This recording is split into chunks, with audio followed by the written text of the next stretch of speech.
After being stranded in no man's land between Jordan and Syria for 11 days, MOHAMMAD finally arrives in Jordan's Azraq camp. She came here with her 2 sons for fear they'd get detained in Syria and left her husband and daughters behind. This is where they start their lives as refugees.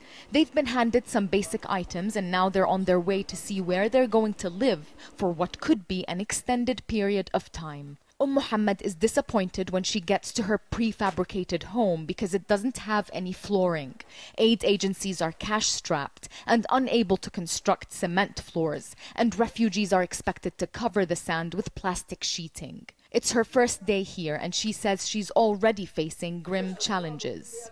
At the beginning, you have to suffer to adapt to life here. No one can immediately settle into this new reality. First, I have to get used to living in this home. Then, I have to get used to my neighbors. I may not feel comfortable with them, and I'm worried.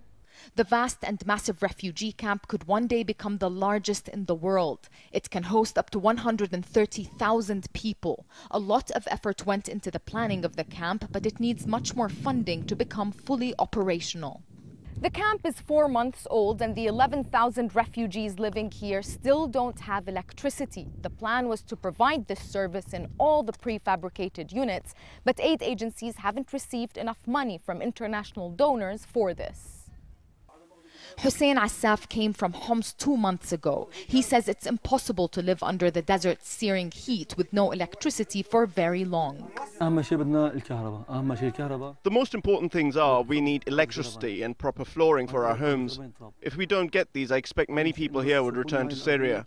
The UN Refugee Agency says it would have to scale down its services if the international community does not adequately support Syrian refugees.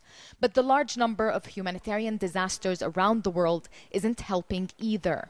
The issue is that with mushrooming crises around the world and very serious ones, including in this region, obviously choices have to be made also by donor countries, and we are affected by this. The fact that 3 million Syrians are now displaced outside their country is depressing, and a political solution for the conflict also seems a remote possibility. Nisreen El-Shamayleh, Jazeera, Al-Azraq camp.